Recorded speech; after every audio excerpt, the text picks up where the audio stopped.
Look, Mum, I've written a book. That's not a book. What do you mean? This is the original kind of book. Stories painted on a cave wall. Yes. And actually, the stories themselves told by storytellers around the campfire are even older than what's written on the cave walls. Storytelling is one of the oldest human cultural activities. It existed even before writing or drawing even existed. Verbal stories. They're not just an essential part of human culture, they're the basis of it. It's the mechanism that we as a people have always used to share knowledge and life wisdom through the generations. Yeah, and yet some potential authors think their story isn't important. But we're here today to tell you that it does matter and why it's so important that you write your story.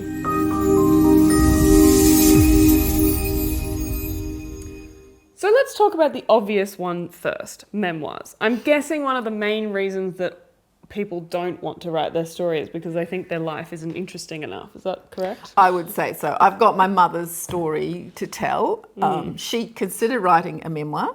She had written a few scenes and I asked her how it was going and she said, well, my life's been very ordinary. I don't think it's important enough. So she thought that no one would want to read it. You encouraged her to continue writing it. She eventually wrote it. It was turned into a small booklet and the family loved reading it. There were details in there that we hadn't known, even if we knew the basics. I certainly didn't know a lot of the details in there. And yeah, what did she get out of it? Well, she felt a very strong sense of completion. And the truth is that what feels ordinary to you can be fascinating to other people, especially to the people whose lives connect with yours. And this is also true for fictional stories. You might not think you've got much of a story, but your perspective is always unique, and it might be of more interest to others than you think. Now, we have worked with and published many memoir authors. What have you seen happen when people actually start to write their story? I've worked with many memoir authors and often they do start by thinking they don't have anything important to say. So it's kind of like, yeah, well, this is my memoir, but you know. But once they begin writing, something very interesting happens, right? The story often turns out to be much deeper than they expected. So, for example, one of the first memoirs I did was about the sum of immigrants into this country. And the man was born in Australia to immigrant parents. And a friend of his actually wrote the first draft. And initially it was just like a description of events. So this happened, then this happened, then this happened, right? And when he brought it to me, I realised that there was a deeper story there. It was about his relationship with his father. And so I talked to the author and said, well, how about we bring a theme out through this so it's more interesting to general readers than just this, documentary of a story. So the theme was his relationship with his father and his father's expectations. Could he fulfill his father's expectations? So we reorganised the structure and we built the book around the emotional journey. So we added the inner story. No. Now, the outcome of that was, well, one, it became our best-selling book. The family and friends were really deeply moved by this. It was much better than they thought it would be, right? So the most important point here is that the man whose story it was realised how much that relationship had shaped his life. And he only realised that through writing the story, right? It's almost like therapy in a way. Yeah, well, he gained self-reflection. He gained this psychological insight and it helped him to understand himself and his life in a different way. So writing the story didn't just produce a book, it changed how he actually understood his own life. That's right. Wow, that's profound. Yeah. And that's one of the biggest benefits of writing your story. And this also applies to fiction, right? So here's another one of our authors. Now this is he writes fiction, right? Now when he first came to me, he was going through treatment for brain cancer, right? Pretty serious stuff. And he was really facing the possibility of death. So writing became a different lens through which to see his life, even though it was a fictional story he was writing. Because he wasn't just someone with cancer, right? He was an author. Yeah. So when he wrote, he immersed himself in the world that wasn't about cancer treatments. Everyone needs a bit of escapism. Yeah, and he was able to write very deeply about characters facing death and process his own potential death through his writing, through those characters. Wow. Right? Yeah. And he survived, and he's gone on to write lots of books, and he attributed his survival in part to his writing. Wow. Yeah. And he thanked me. He said, thank you so much for all your support and, for getting me through the big, yeah. So there you go. And that's fiction. Wow. There are several reasons why writing your story matters, but the first is it can reveal life patterns. So writing forces reflection, and those patterns become visible. That's right. And one example is I had an editing client who was writing about an alcoholic partner. And she discovered, it wasn't just one alcoholic partner, actually, she kept falling into having alcoholic partners. Pattern. A pattern, that's right. And she, through writing that, she recognised this pattern of choosing men who needed fixing.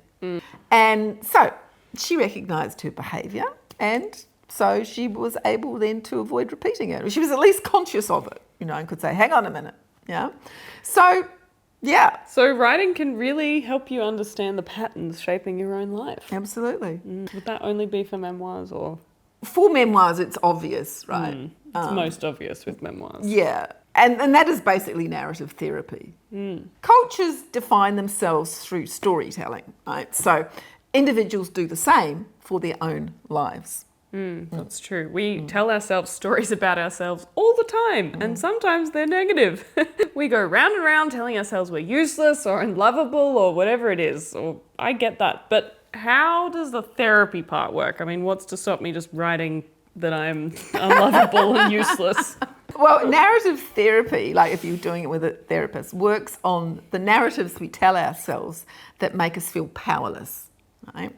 So one of the tenets of narrative therapy is that the person is not the problem, right? So you aren't a depressed person, you are a person experiencing the influence of depression. And I remember when I was a kid, you'd always tell me, not you're a nerd.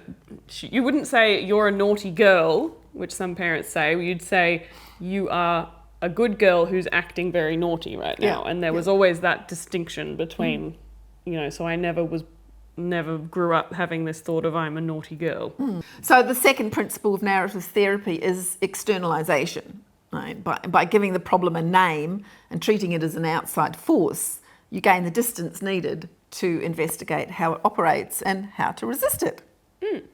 And writing your own story, I guess, does that because it's externalizing the stories you tell yourself about yourself and then having them written there on the page. Exactly. It's very like, oh, is that what it is? Is it? Yeah, exactly. Yeah. And if you're working with a narrative therapist, they help you find what they call the sparkling moments. Ooh. No. What's that? Well, that's the times when the problem didn't win. So these win moments in your life are evidence that a different, more empowered story is possible. So another principle is authoring your life, right? And this brings us right back to writing your own story, right? So the principle of authoring your life, right, is that you move from being a character pushed around by your circumstances to the co-author of your own narrative, right? So you get to choose which values and strengths to highlight, right? So, and that's the same when you write your story. You choose how you're going to write it, which strengths, which bits you're going to bring out. What you're going to highlight. I imagine turning your own experiences into a story creates a little bit of emotional distance. So when you write it down, you have to decide which sort of angle or framework you're going to view it through. So you realise you have a choice of how you write that story. I mean, you can portray yourself however you want in your own story, really. Yeah, and just realising that you've got that option. Yeah. Sort of filters through into your ordinary life. It's, about how do I see myself now, right? Yeah. So another example was I had a client who wrote about escaping an abusive marriage, right?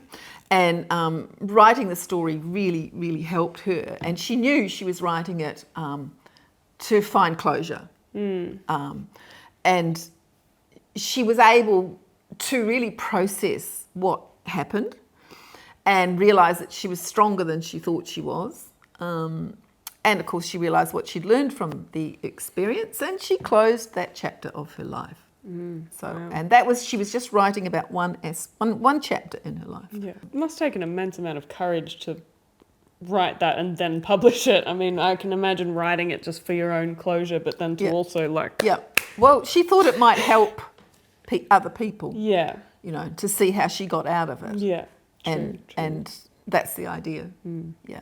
And that's the thing, your story will resonate with some other people, not everyone, obviously, but and if the person finds it who needs to find it. Several billion people on this planet, someone else has gone through a similar situation as you. A lot of people have gone through that situation. Yeah. Sadly, yes. So it's even good for people to discover that somebody else got out of it, you know, and that they got out of it with this wisdom that they've written about, you know, and there was wisdom in it. And she didn't even realise she had that wisdom until she wrote the book. You know, and then it was like, oh, I know stuff. Yeah.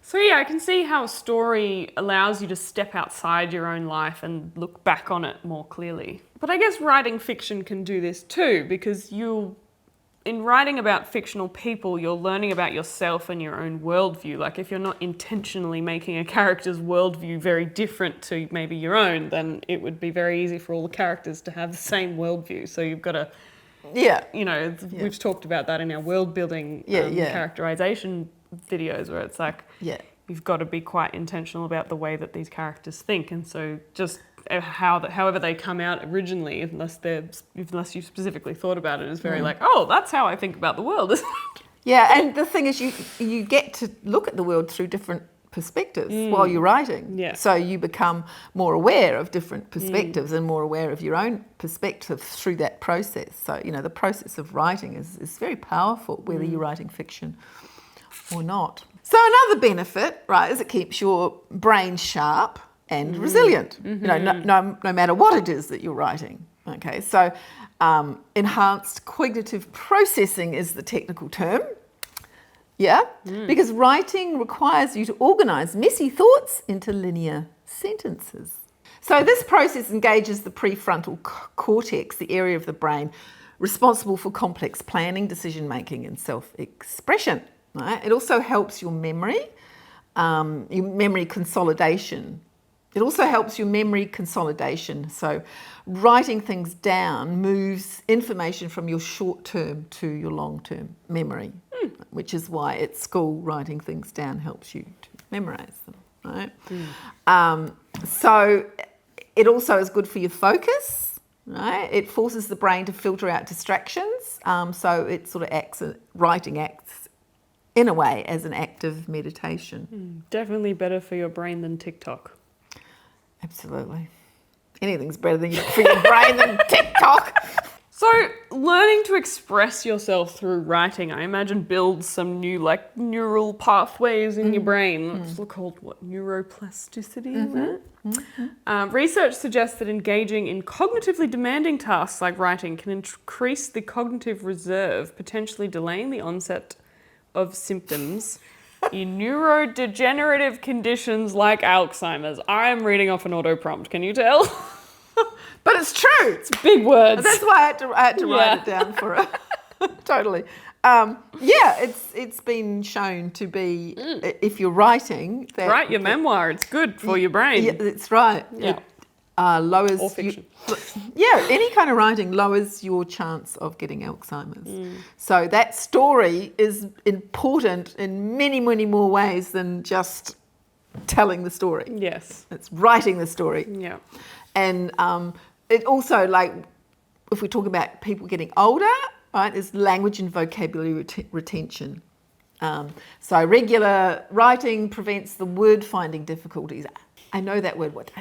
Yeah, right. Yeah. It keeps your linguistic centres active and ensures that the connections between concepts and their corresponding words stay strong as you age. Emotional regulation and stress reduction. Now, expressive writing, specifically writing about your feelings, like journaling, can lower cortisol levels. While cortisol is often labeled the stress hormone, it's actually an essential chemical messenger that acts like a biological thermostat for your brain. It doesn't just respond to stress, it helps manage your energy, your sleep, and even your memories. Labeling emotions moves the activity from the amygdala, the brain's alarm system, to the prefrontal cortex, which helps you process trauma and anxiety more logically. Wow, that's a scientific reason for journaling. Absolutely. Nice. That's exactly what it is. Well, and just for any writing. Yeah. So your story really is important in a way that much, much deeper than the surface level of Write the books, story. good for brain. Absolutely. Then there's a historical and cultural significance of your story. So what feels ordinary now might become historically important, right? So here's an example of a local family history book that was written by a local client of mine. And it got put in the local Historical Society Museum. And that was because it documented events that were missing from official records.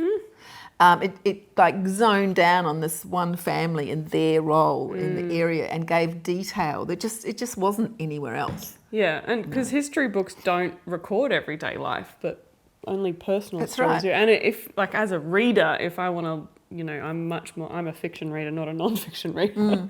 So I'm much more likely to delve into like a personal memoir or a personal story from a time period to really get that boots on the ground. Yeah.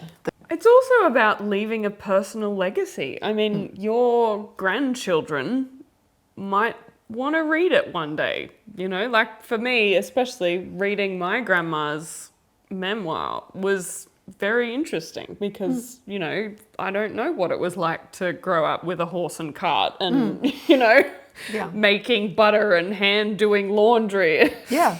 So for children and teenagers reading their grandmother's story, like a lot of things change in those, generational and years. I knew the stories, but you didn't know the stories. Yeah, exactly. So and same with your cousin. So it wasn't until she wrote it down. Yes, that we all learnt those things. Yeah, yeah.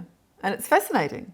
Yeah. And in 2 generations down the track, this whole period that we're living through now will be like, wow, how was that for people living through that time? And we don't think it's anything because we're living it. It's our normal life. Yeah. But, how people churned there's a their lot butter. of technological advancements in her life, so I think that's what made her specific timeline. I don't know. Do you know, our generation, my generation, has gone through the most changes in our lives because we now got AI. Yeah. My mum died just as AI was coming in, but we're having to cope with it. So our memoirs are going to be really interesting. So if you're a baby boomer, get that right in that memoir. There's also an emotional importance of leaving a legacy that you might not think about. So, for instance, one of our local memoir authors died, and his widow contacted me after his death, and she said that the family was incredibly grateful that he wrote his memoir, and they found a lot of solace in that after he'd gone, because it was like he was still here in that book. Telling his story. Yeah, so the whole family benefited emotionally from him writing that memoir. And I think the whole thing then, and you sort of said it before, is that your stories literally become priceless to later generations. Yeah. And when you write your story down, you are participating in this tradition that goes back to the very first storytellers sitting around fires. It is truly an ancient human practice. Yes. And there's a good reason for that, because it does have all of these benefits that brings us closer together, builds community, empathy. Yeah. So storytellers were and have always been the keepers of memory, the carriers of identity, the teachers of values, and bridges between generations, which we're definitely still seeing today in my grandma's memoir and that story you just told. Yeah. So writing your story is really important in so many ways. Every life adds another thread to the human tapestry of existence, and every story that's written and shared, whether personal or fictional, adds to this great big human experience that we're all having and our culture. Yeah, it's to human culture. That's what human culture is. Yes. So I think the common fears that stop people from writing is if it's a memoir, they think their life is too ordinary. And then whether it's fiction or memoir, my story isn't anything special, right? Then there's I'm not a writer. And there's I wouldn't know where to start, right? Start at the very beginning. Well, that's the thing. I was born. Yeah, you no. don't have to start. In fact, it's usually better you don't start at the beginning. Probably. I was born in 1955. I mean, your first draft can be like that. Absolutely. But Get it all down. there are techniques for making it into something more meaty. Yeah. So the thing is, you don't need to have a full plan before you start. You don't need to have your complete life story in your head, right? You don't have to have professional writing skills, yeah. All you need is one moment, right? One moment in your life that you can write about. You just start with one moment. So you don't have to be retired to write a memoir. No, you can write. You could write about the transition from high school to working in the film industry or whatever. Like that's a period of your life that's, look at her face. Right? But everybody goes through that. Everybody goes through from high school to the film industry. No, but they leave high school and there's that period of trying to Figure it out. trying to figure it out in your life, right? So this is just an example. I'm not saying you should or anything. I'm just saying you could write a period of your life. And it's like Fallout is a memoir of just a period of my life, of a period of, Yeah. a year or something. But it was a highly charged period of my life. And lots of people find that book really helpful because they are now going through something similar. Yeah. So you don't have to have a full life story. You don't have to write your full life story. You can just write the war years. So for instance, you could start with just one childhood memory, right, and just write about that. A moment that changed you, a story your family always tells. And what if you want to write fiction, though? We've talked a lot about memoirs. Same. Start with a scene. Start with a character description or any moment that's in your head from the story. You just start writing. I actually feel so strongly about the importance of all our stories that I've made a music video on the theme. It's called Many Ways to Tell a Story, and I'm going to put a link to it at the end of the video. You're incorrigible. Well, that's the thing. I am passionate about it, right? So it comes out, I wrote a poem, then I made a song from it, and then I made a beautiful video from it. And the point is that there are many ways to tell your story and that they are all important. So you don't have to even just do it all in writing. We had that whole other video where we talked about a picture book as your memoir, where you take the photos from your life and then talk about the photos. So you don't have to think about, beginning, it's just a whole different way of doing it. But I think you end up with a beautiful picture book that's got your story. I mean, I think that's fabulous. I think I should do that for my whole life story. Yeah, I like that idea. Isn't that a 9-book series? Aren't you already doing that? Have you ever thought about writing your story or any story? What's one story from your life that you'd think you could write a memoir story about? Tell us in the comments, what's one story from your life that you'd like to preserve? Has someone in your family written their memoir or written a novel? Yeah, and if you know someone who thinks their life isn't interesting enough to write about, share this video with them. And we're going to be doing more videos over the coming year about writing your own life stories. So if you are considering writing your memoir, or you know of someone who's writing a memoir, do subscribe and we will keep you on track. Thanks for watching and all that. Buttons. Buttons. Push buttons. Push buttons? Hit the like and subscribe. And there you go, the best outtake, the best YouTube outtake on YouTube today.